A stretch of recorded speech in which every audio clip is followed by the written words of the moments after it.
देखिए, हम पिछला वीडियो में भारतीय अर्थव्यवस्था पर प्रकाश डाले थे कि भारतीय अर्थव्यवस्था के क्या रूप हैं।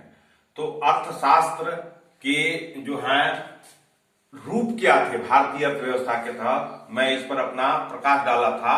तो अर्थशास्त्र के दो रूप हैं, एक अर्थशास्त्र विज्ञान है, एक अर्थशास्त्र कला है। तो अर्थशास्त्र विज्ञान भी बता चुके हैं आप लोगों को पिछले वीडियो में, और अर्थशास्त्र कला इसके विषय में भी बता चुके हैं। किंतु इसी अर्थशास्त्र के रूप के विषय में, इसी अर्थशास्त्र के रूप के विषय में प्रोफेसर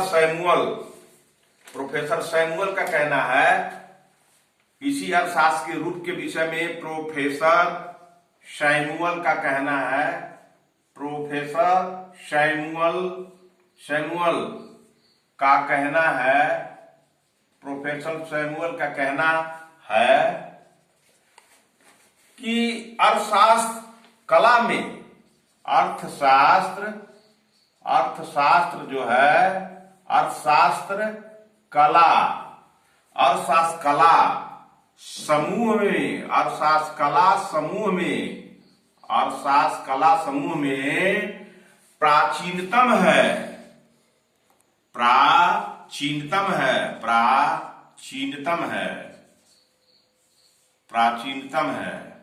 अर्थशास्त्र जो है कला समूह में प्राचीनतम है। अब विज्ञान समूह में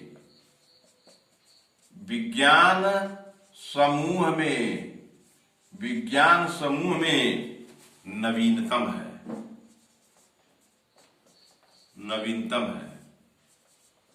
विज्ञान समूह में नवीनतम है। और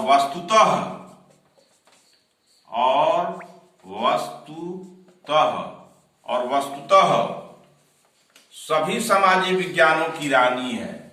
सैमुअल कहते हैं अर्थशास्त्र के रूप में कि विज्ञान और कला के परिप्रेक्ष्य में बोलते हैं कि अर्थशास्त्र कला समूह में प्राचीनतम है, विज्ञान समूह में नवीनतम है, वस्तुतः सभी सामाजिक विज्ञानों की रानी है। सभी सामाजिक विज्ञानों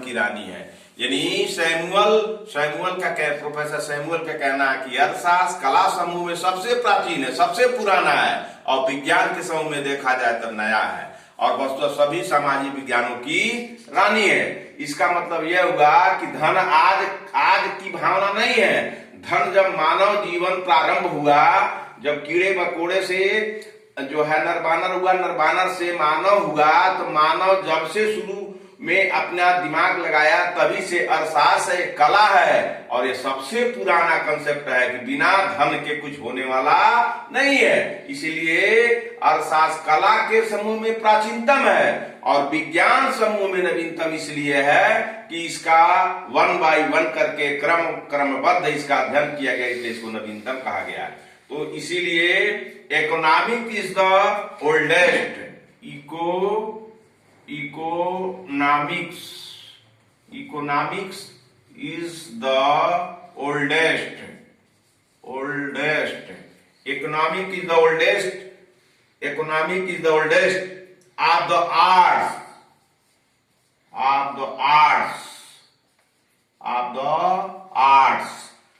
arts. Science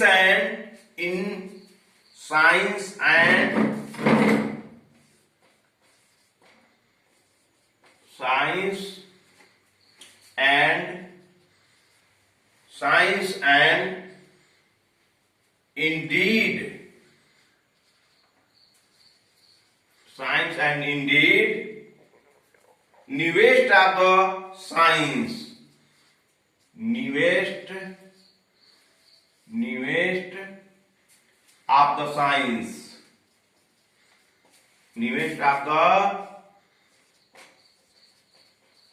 of the science. Newest of the science. Indeed, the queen indeed of the queen of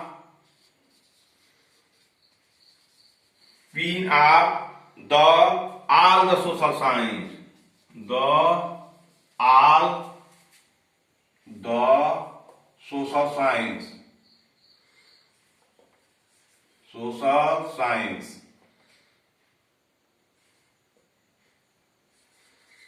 social science, यानी कहना है कि economic is the oldest of the arts, science and the Indeed newest of the science, Indeed of the queen of the all social science, यानी अर्थशास्त्र कला समूह में प्राचीनतम है, विज्ञान समूह में नवीनतम है, और वस्तु सभी समाज, जितना समाज का विज्ञान है सभी सामाजिक विज्ञानों की रानी है। यानी पैसे के बिना कुछ भी नहीं किया जा सकता है। यही अर्थशास्त्र बताता है कि कैसे धन की उत्पत्ति हो और उस धन के आधार पर कैसे विकास किया जा सके, व्यक्ति का, समाज का, व्यक्ति का, परिवार का, समाज का, राज्य का, देश का, विश्व का, ये सब पैसे पर ही टिका है। इसीलिए कहा गया है सामाजिक विज्ञानों की अर्थशास्त्र रानी है।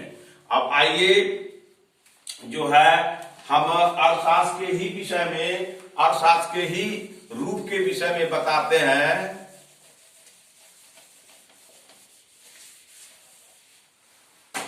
अर्थशास्त्र के ही रूप के विषय में बताते हैं कि साधारण भाषा में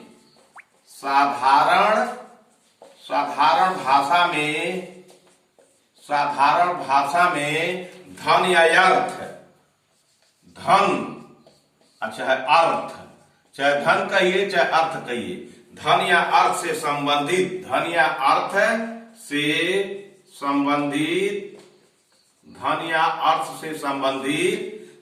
से संबंधित सभी मानवीय गतिविधियां,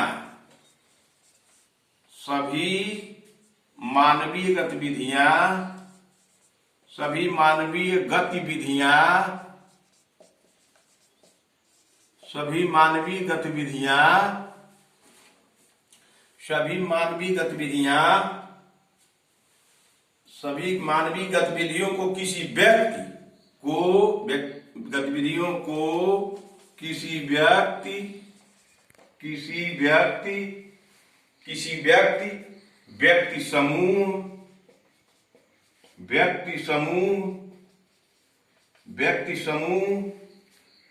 व्यक्ति समूह द्वारा संपन्न किया जा सकता है, समूह द्वारा संपन्न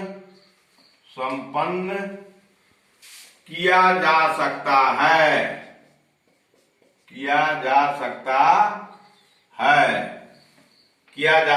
है। उदाहरण के लिए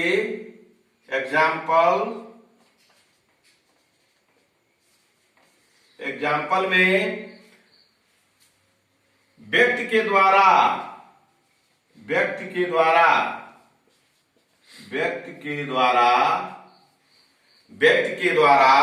किसी वस्तु की खरीदारी, किसी वस्तु की खरीदारी करना व्यक्तिक स्तर पर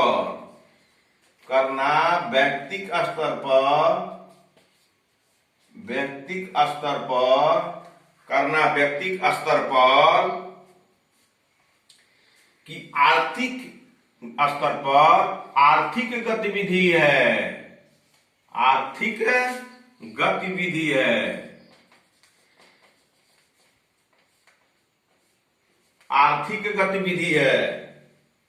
इसी प्रकार किसी परिवार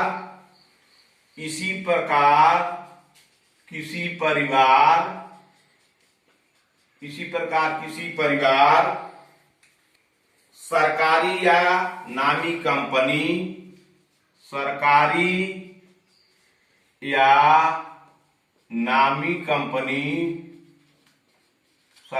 या नामी कंपनी द्वारा की गई आर्थिक गतिविधियां, की गई आर्थिक गतिविधियां, आर्थिक गतिविधियां सामूहिक आर्थिक गतिविधियां कहलाएंगी। सामूहिक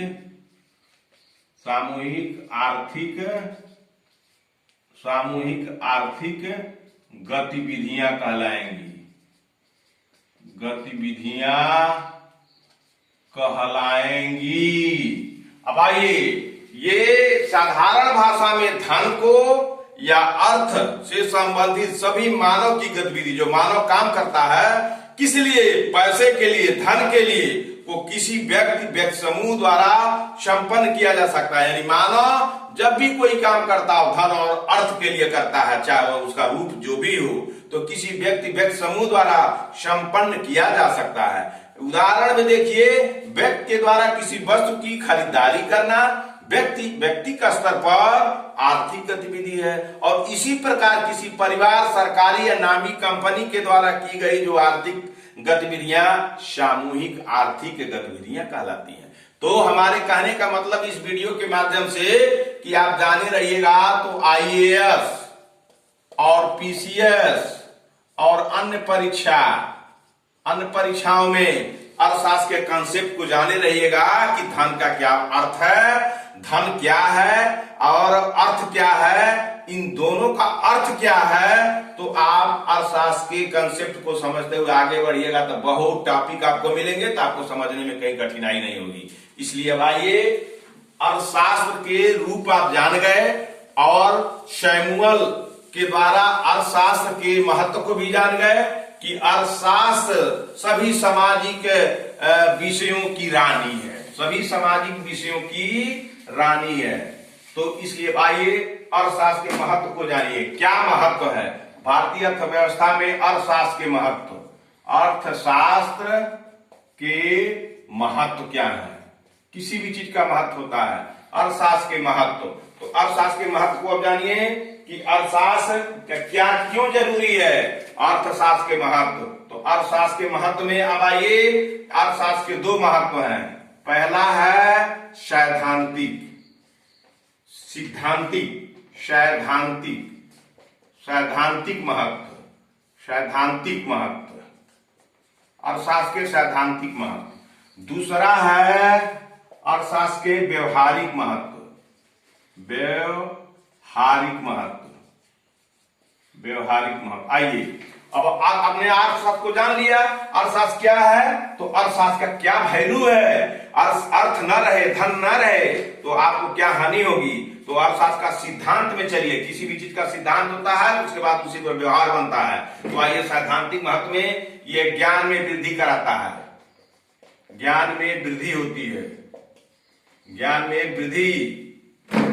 दूसरा, सिद्धांतों में भी वृद्धि होती है, सिद्धांतों में वृद्धि होती है, सिद्धांतों में वृद्धि होती है। चौथा, तर्क शक्ति में वृद्धि होती है, तर्क शक्ति में वृद्धि होती है। चौथा, विश्लेषण में वृद्धि होती है, विश्लेषण में वृद्धि। पांचवा, कल्याण में वृद्धि। कल्याण नहीं होगा बिना अर्थशास्त्र के, कल्याण में वृद्धि, कल्याण में वृद्धि। अन्य शास्त्रों के संबंध में ज्ञान, अन्य शास्त्रों के संबंध में ज्ञान देता है, संबंध में ज्ञान देता है। ये अर्थशास्त्र का सैद्धांतिक महत्व है। अब अर्थशास्त्र का व्यवहारिक महत्व जो रोज रोज मिलता है, उत्पादकों को लाभ होता है, उत्पादकों को लाभ होता है। अर्थशास्त्र धन के ही चलते किसी चीज का पैदाइशी किया जाता है। श्रमिकों को लाभ होता है, श्रमिकों को लाभ, उपभोक्ताओं को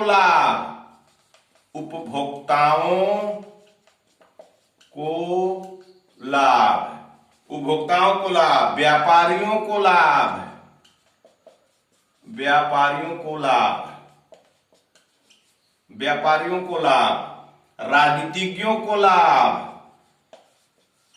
राजनीतिज्ञों को लाभ, राजनीतिज्ञों को लाभ, प्रबंधकों को लाभ, प्रबंधकों को लाभ, प्रबंधकों को लाभ, विद्यार्थियों को लाभ,